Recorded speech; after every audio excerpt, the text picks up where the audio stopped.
नमस्कार, मैं हूं अमित पालित और आप देख रहे हैं दमदार 10। आज बात करेंगे सबसे बड़ी खबर की। देश के पूर्व प्रधानमंत्री मनमोहन सिंह का निधन हो गया है। 92 साल की उम्र में उन्होंने दिल्ली के एम्स में आखिरी सांस ली। मनमोहन सिंह के पार्थिव शरीर को एम्स से उनके सरकारी आवास 3 मोतीलाल नेहरू मार्ग में लाया गया है। थोड़ी देर में प्रधानमंत्री नरेंद्र मोदी भी 3 मोतीलाल नेहरू मार्ग पहुंचेंगे, जहां वो पूर्व प्रधानमंत्री मनमोहन सिंह को श्रद्धांजलि देंगे। केंद्रीय गृह मंत्री अमित शाह पूर्व प्रधानमंत्री मनमोहन सिंह के सरकारी आवास पर पहुंचे हैं, जहां वो मनमोहन सिंह को श्रद्धांजलि देंगे। पूर्व प्रधानमंत्री मनमोहन सिंह का कल दिल्ली में राजघाट के पास अंतिम संस्कार किया जाएगा। उससे पहले उनके पार्थिव शरीर को कल सुबह 11 बजे कांग्रेस मुख्यालय लाया जाएगा, जहां करीब 1 घंटे तक उनके चाहने वाले और कार्यकर्ता पार्टी के उन्हें आखिरी विदाई देंगे, अंतिम दर्शन करेंगे। आपको बता दें कि मनमोहन सिंह 2004 से लेकर 2014 तक देश के प्रधानमंत्री रहे। इससे पहले वो नरसिम्हा राव सरकार में वित्त मंत्री रह चुके थे। भारतीय रिजर्व बैंक के गवर्नर भी रहे थे। मनमोहन सिंह की पहचान पूरी दुनिया में एक बेहतरीन अर्थशास्त्री के तौर पर होती है। मनमोहन सिंह ने निधन पर 7 दिन का राजकीय शोक की घोषणा भी की गई है। तो देश के पूर्व प्रधानमंत्री मनमोहन सिंह को नम आंखों से विदाई दी जा रही है। 2004 से लेकर 2014 तक वो देश की बागडोर संभाले हुए थे और इस दौरान कई चुनौतियों को भी उन्होंने देखा है। खासतौर पे 2008 के इकोनॉमिक क्राइसिस को, जिस वक्त पूरी दुनिया में मंदी चल रही थी, उस वक्त उन्होंने देश की बागडोर संभाली थी और बहुत मजबूती से संभाली थी। 2004 में जब उन्हें पहली बार प्रधानमंत्री बनाया गया था, तब किसी ने सोचा भी नहीं होगा कि वो 2009 में एक बार फिर से बतौर प्रधानमंत्री लौटेंगे। और इस वक्त मेरे 2 सहयोगी विजय लक्ष्मी और साथ ही भास्कर मेरे साथ जुड़ रहे हैं, जिनसे हम आगे की बातचीत करेंगे। विजय लक्ष्मी, मनमोहन सिंह को लेकर कांग्रेस पार्टी के अंदर जिस तरह से हमने देखा कि एक भाव है, वो कितना अब और ज्यादा क्षतिपूर्ण करके जाएगा और उस जगह को भरना कितना मुश्किल हो जाएगा किसी नेता के जरिए कांग्रेस के अंदर? देखिए, अगर अभी कंटेम्प्रेरी पॉलिटिक्स की बात करें, अभी देखिए वीआईपीज का लगातार यहाँ आने का सिलसिला जारी है। अभी होम मिनिस्टर निकल करके गए हैं और अभी जो है यहाँ पर प्रधानमंत्री नरेंद्र मोदी का काफिला जो है वो यहाँ पर पहुंच रहा है। उनको श्रद्धांजलि देने के लिए तमाम जो लोग हैं लगातार सुबह से आने का सिलसिला जारी है। और अभी फिलहाल देखिए प्रधानमंत्री नरेंद्र मोदी पहुंचे हैं 3 मोतीलाल नेहरू मार्ग पर, जो कि आवास है पूर्व प्रधानमंत्री डॉक्टर मनमोहन सिंह जी का। और सुबह इससे पहले होम मिनिस्टर अमित शाह यहां पर पहुंचे थे और अभी बताया जा रहा है 10:30 के आसपास वाइस प्रेसिडेंट धनखड़ साहब यहां पर पहुंचेंगे श्रद्धांजलि देने के लिए। तो आज लगातार पूरा दिन हम देख रहे हैं, क्योंकि डॉक्टर मनमोहन सिंह की बेटी जो है वो अमेरिका में रहती हैं, इसलिए इंतजार किया जा रहा है कि वो दिल्ली पहुंचे और फिर उसके बाद आगे का जो कार्यक्रम है वो तय किया जाए। अभी जो जानकारी है उसके मुताबिक कल सुबह 11 बजे उनके पार्थिव शरीर को कांग्रेस हेडक्वार्टर ले जाया जाएगा, जहां पर तकरीबन 1 घंटे जो कांग्रेस के कार्यकर्ता हैं, नेता हैं, उनके दर्शनों के लिए वहां पर रखा जाएगा। और फिर लगभग 12-12:15 के करीब वहां से उनके पार्थिव शरीर को अंतिम संस्कार के लिए ले जाया जाएगा। अभी फिलहाल क्योंकि बेटी का इंतजार हो रहा है, इसलिए तमाम चीजों पर जो है बातचीत जो है अंदर हो रही है, लेकिन इंतजार उनकी बेटी का किया जा रहा है। एक बार वो तस्वीरें को हम फिर से दिखा देते हैं विजय लक्ष्मी। प्रधानमंत्री मोदी इस वक्त पूर्व प्रधानमंत्री मनमोहन सिंह के आवास पर पहुंचे हैं श्रद्धांजलि देने के लिए। और प्रधानमंत्री मोदी ने कई पोस्ट के जरिए अपनी संवेदना जाहिर की है डॉक्टर मनमोहन सिंह को लेकर। उन्होंने बताया कि जिस दौरान डॉक्टर मनमोहन सिंह प्रधानमंत्री थे, उस दौर में वो गुजरात के मुख्यमंत्री रहे थे और उनको कई बार मौका मिला जब वो बतौर प्रधानमंत्री मनमोहन सिंह से मिले थे सीएम रहते हुए। और उस दौरान किस तरह से जो विकास के काम हैं और देश के कई कामों में उन्होंने बातचीत की थी, चर्चा की थी। गुजरात में कई परियोजनाओं के लिए उनको चर्चा करनी थी, कई प्रोजेक्ट्स को, योजनाओं को लागू करने के लिए उन्होंने बात की थी। और किस तरह से जो शासन चलाया जाता है उसको लेकर भी उन्हें कितने बातें जानने को मिली, समझने को मिली, उसका बखान प्रधानमंत्री मोदी ने बखूबी किया है, तस्वीरों के साथ किया है। और अपने याद किया होगा कि जब प्रधानमंत्री मोदी 2014 में चुनकर आए थे और प्रधानमंत्री मोदी ने पद की शपथ ली थी, उसके बाद वो उनके घर पर मुलाकात करने गए थे और इस दौरान उन्होंने बताया भी था कि वो उनके लिए एक मार्गदर्शक की तरह है और वो उनसे कई सारी चीज़ें सीखे हैं और आगे भी सीखते रहेंगे। तो प्रधानमंत्री मोदी के मन में जो श्रद्धा है, जो सम्मान है पूर्व प्रधानमंत्री मनमोहन सिंह को लेकर, वो जाहिर उन्होंने अपने काम से भी किया है और साथ ही साथ उन्होंने जो तस्वीरें दी है उसमें जाहिर दिखता है कि साफ दिखता है कि उनके बीच में यानी दोनों नेताओं के बीच में एक आत्मीय संबंध था। और प्रधानमंत्री मोदी ने इन तस्वीरों के जरिए लिखा है कि किस तरह से, और ये तस्वीर आप सीधे देख रहे हैं, इस वक्त प्रधानमंत्री मोदी पूर्व प्रधानमंत्री डॉक्टर मनमोहन सिंह को श्रद्धांजलि देते हुए उनके आवास पर। कल जैसे ही देश के एक ऐसे नेता जिन्होंने अपनी शुरुआत बहुत ही सामान्य घर से की, कभी भी वो पॉलिटिक्स से जुड़े नहीं थे, प्रोफेसर थे, उन्होंने अपनी जिंदगी का ज्यादा वक्त पढ़ाई लिखाई में गुजारा। पंजाब के एक गांव से, अविभाजित पंजाब के एक गांव से उन्होंने सफर किया था कैम्ब्रिज का। और इस वक्त आप गृहमंत्री अमित शाह को भी देख रहे हैं जो श्रद्धांजलि दे रहे हैं। प्रधानमंत्री मोदी इस वक्त उनके परिवार के लोगों से बात कर रहे हैं और साथ ही यहां पर बीजेपी के अध्यक्ष जेपी नड्डा भी नजर आ रहे हैं। तो प्रधानमंत्री मोदी, गृहमंत्री अमित शाह और साथ ही बीजेपी के अध्यक्ष जेपी नड्डा, देश के तमाम बड़े नेता इस वक्त देश के पूर्व प्रधानमंत्री मनमोहन सिंह को श्रद्धांजलि देते हुए नजर आ रहे हैं। गृहमंत्री अमित शाह 7 दिन के शोक की घोषणा की गई है, राजकीय शोक की, और कल पूरे राष्ट्रीय सम्मान के साथ, राजकीय सम्मान के साथ अंतिम विदाई दी जाएगी डॉक्टर मनमोहन सिंह को। श्रद्धा सुमन अर्पित करते हुए डॉक्टर मनमोहन सिंह की पॉलिटिकल पारी, राजनीतिक पारी 1991 में शुरू हुई थी जब वो रहा उनका देश के जाने माने अर्थशास्त्री फाइनेंस मिनिस्टर बनाए गए थे और उनके द्वारा किए गए वो तमाम कार्य और उस दौरान उन्होंने प्राइवेटाइजेशन, लिबरलाइजेशन, ग्लोबलाइजेशन की शुरुआत की, जिसके बाद भारत ने अपने अर्थव्यवस्था में एक बड़ा बदलाव किया और उसी बदलाव का नतीजा है कि आज भारत दुनिया के सबसे बड़े अर्थव्यवस्था में से एक है। तो प्रधानमंत्री मोदी यहां पर परिवार को ढांढस बंधाते श्रद्धांजलि देने के बाद, नरेंद्र मोदी, परिवार से मुलाकात करने के बाद, बात करने के बाद गृहमंत्री अमित शाह, भारतीय अब आगे ये तस्वीर एक बार फिर से आप देखिए जहां पर वो परिवार के लोगों से जान रहे हैं, उनसे बात कर रहे हैं, उन्होंने अपनी संवेदनाएं व्यक्त की है। यहां पर केसु वेणुगोपाल भी नजर आए, कांग्रेस के नेता। तो प्रधानमंत्री मोदी ने श्रद्धांजलि दी है देश के पूर्व प्रधानमंत्री मनमोहन सिंह को, जो 2004 से लेकर 2014 तक देश के प्रधानमंत्री रहे। इस दौरान भारत ने कई उपलब्धियां भी हासिल की, कई ऐसे मौके भी आए जब देश में संकट के बादल घिरे, लेकिन बतौर प्रधानमंत्री मोदी उन्हें याद करते हैं कि किस तरह से उन्होंने अपने कार्यकाल के दौरान देश को संभाला। देखिए, राजनीति में कई बार यह भी देखा जाता है कि आप आलोचना भी करते हैं, लेकिन बड़ी बात तब होती है जब प्रधानमंत्री मोदी संसद के पटल पर पूर्व प्रधानमंत्री की तारीफ करते हैं। और 7 अगस्त 2023 को वही देखने को मिला था जब संसद के पटल पर प्रधानमंत्री मोदी ने डॉक्टर मनमोहन सिंह की जमकर तारीफ की थी। और हमारे साथ विजयलक्ष्मी जुड़ी हुई हैं। विजयलक्ष्मी, इस वक्त हम तस्वीरें दिखा रहे हैं, प्रधानमंत्री मोदी श्रद्धांजलि देने पहुंचे हैं, उन्होंने श्रद्धांजलि दी है, परिवार से बात भी की है, लेकिन दोनों नेताओं का रिश्ता भी एक बहुत ही अनोखा रिश्ता रहा है। प्रधानमंत्री मोदी ने डॉक्टर मनमोहन सिंह की हमेशा तारीफ की है, पॉलिटिकल जिंदगी में रहते हुए भले ही आलोचना हो पॉलिटिकल, लेकिन जब एक अर्थशास्त्री के रूप में बात आती है, तब उन्होंने एक गवर्नेंस के रूप में बात आती है, तो उन्होंने हमेशा डॉक्टर मनमोहन सिंह को याद किया, उनकी तारीफ की।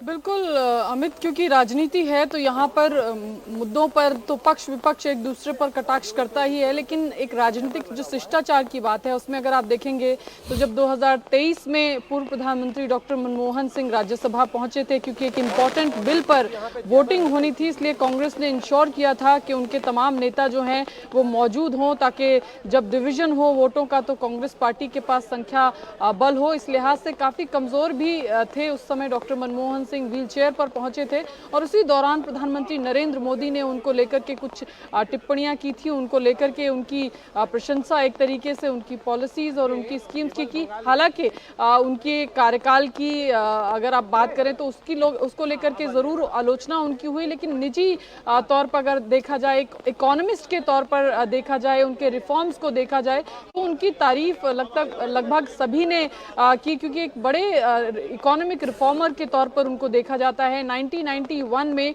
नरसिम्हा राव सरकार में वो फाइनेंस मिनिस्टर थे और कहा जाता है कि जो लिबरलाइजेशन की पॉलिसी उस समय की सरकार लेकर आई थी उसको एग्जीक्यूट करने का, उसको इम्प्लीमेंट करने का काम जो था वो डॉक्टर मनमोहन सिंह ने किया। उसकी निटिग्रिटीज को डॉक्टर मनमोहन सिंह ने बतौर वित्त मंत्री किया। इसके अलावा अमित, आपको याद होगा 2008 का जो ग्लोबल रिसेशन था, पूरी दुनिया उस ग्लोबल रिसेशन से त्राही हुई, लेकिन भारत एक ऐसा देश था जो अपनी जीडीपी को मेंटेन उस समय भी कर पाया था। और उस समय डॉक्टर मनमोहन सिंह की इकोनॉमिक प्रूडेंस की चर्चा जो है पूरी दुनिया में हुई थी और कहा गया था, उनकी तारीफ भी हुई थी। लोगों ने कहा क्योंकि एक इकोनॉमिस्ट भारत के प्रधानमंत्री हैं, इसलिए भारत उस ग्लोबल रिसेशन को जो है वो उतने अच्छे से फेस कर पाया। बाकी दुनिया पर जितना उसका इम्पैक्ट हुआ उतना इम्पैक्ट भारत की इकोनॉमी को नहीं झेलना पड़ा। इसके अलावा जिस तरह से हम पहले भी बात कर रहे थे, सोशल रिफॉर्म्स में भी एक बड़ी भूमिका डॉक्टर मनमोहन सिंह के कार्यकाल की रही। मनरेगा से लेकर के भारतीय नागरिकों को राइट्स की पहचान डॉक्टर मनमोहन सिंह के कार्यकाल में ही हुई। राइट टू एजुकेशन हो, राइट टू फूड हो, राइट टू इंफॉर्मेशन हो, ये तमाम चीजें जो हैं डॉक्टर मनमोहन सिंह के कार्यकाल में हुई। यूपीए 1 का कार्यकाल उनके, अगर आप 10 साल के कार्यकाल को देखें तो स्वर्णिम एक तरीके से रहा। काफी बोल्ड, टफ डिसीजन उन्होंने लिए। पाकिस्तान के साथ रिश्तों पर भी उन्होंने सुधार के लिए बातचीत और जो चीजें थी वो उस पर उन्होंने कुछ काम किए। लेकिन यूपीए 2 का जो कार्यकाल था वो जरूर कंट्रोवर्सी से भरा रहा, क्योंकि कॉमनवेल्थ स्कैम से लेकर के कोल स्कैम, तमाम स्कैम, 2G स्पेक्ट्रम स्कैम, हालांकि कोर्ट में जाके आगे क्या हुआ उसका वो बात अलग है, लेकिन उस समय विपक्ष ने काफ़ी इन तमाम चीज़ों को लेकर के उनकी आलोचना की थी। लेकिन निजी तौर पर जो है डॉक्टर मनमोहन सिंह की तारीफ न सिर्फ उनके साथ काम करने वाले लोगों ने, बल्कि उनके विपक्ष में उनके विपक्ष में जो ऑपोजिशन में तमाम नेता बैठते थे वो भी उस समय उनकी तारीफ करते थे। और प्रधानमंत्री नरेंद्र मोदी ने भी बतौर प्रधानमंत्री उनकी तारीफ जो है, उनकी पॉलिसीज की, उनकी स्कीम्स की तारीफ जो है की, और बहुत ही हम्बल, बहुत ही एक डाउन टू अर्थ शख्सियत और दूरदर्शी भी थे। और ऑक्सफोर्ड तक वो पहुंचे अमित, बहुत बिल्कुल विजयलक्ष्मी, साथ ही साथ बहुत दूरदर्शी थे, बहुत विजनरी थे। बिल्कुल, क्योंकि उनका 1991 में जो उन्होंने संसद में भाषण दिया था उसका मैं आपको एक थोड़ा सा ब्रीफ बता दूं। मतलब कि लब्बो-लबाब यही था कि जो दुनिया में एक बदलाव का दौर आ गया है और उस बदलाव को कोई रोक नहीं सकता है, और भारत उस बदलाव को अपनाएगा, क्योंकि भारत को दुनिया में अब आगे बढ़ना है, दुनिया की सबसे बड़ी आर्थिक शक्ति बनना है। और देखिए कि 1991 के बाद से लगातार भारत उस तरफ अग्रसर है। तो यह है दूरदर्शिता। और मनमोहन सिंह की कैबिनेट में रेल मंत्री रहे आरजेडी प्रमुख लालू यादव ने दुख जताया है। लालू यादव ने उसे लेकर देश के लिए बहुत बड़ी क्षति बताया।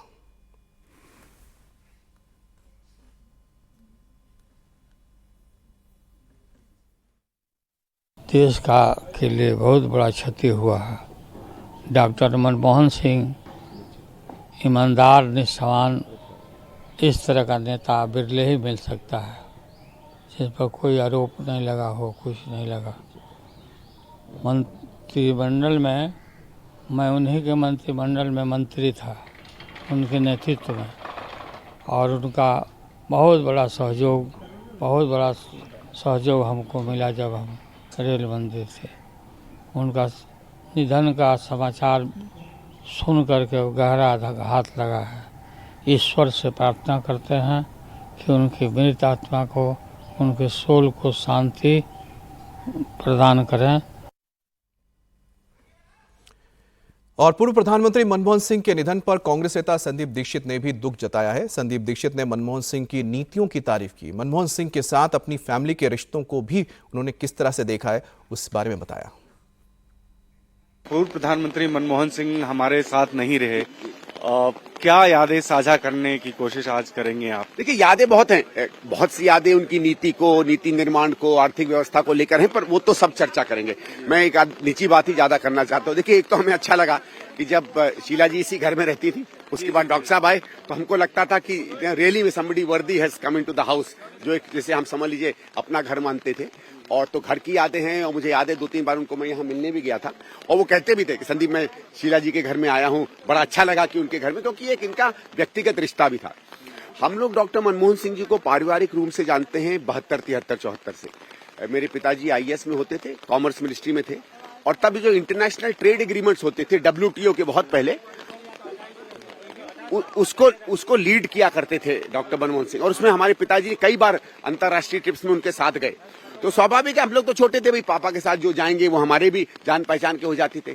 तो इनकी यादें, इनके बारे में जानकारी हम लोग तब से रखते थे। तो यहाँ पर आप सुन रहे थे कि किस तरह से जो संदीप दीक्षित है साझा कर रहे थे, उनका जो एक तजुर्बा रहा है डॉक्टर मनमोहन सिंह के साथ, पारिवारिक रिश्ते रहे हैं। भास्कर मासा जुड़े हैं। भास्कर, आपके पास कुछ और अपडेट कि कौन और से नेता पहुंचे हैं, लेकिन साथ ही मुझे याद आता है वो वक्त जिस वक्त न्यूक्लियर ड्रिल की बात चल रही थी, और उस वक्त लोग कहते कि मनमोहन सिंह बहुत ही कमजोर प्रधानमंत्री थे, लेकिन उन्होंने बहुत ही हार्ड स्टेप लिया था और देश की सुरक्षा के मद्देनजर उन्होंने न्यूक्लियर ड्रिल अमेरिका के साथ की थी, जबकि जो लेफ्ट पार्टियां हैं छोड़ गई थी, और ऐसा खतरा पैदा होगा कि शायद सरकार गिर जाए।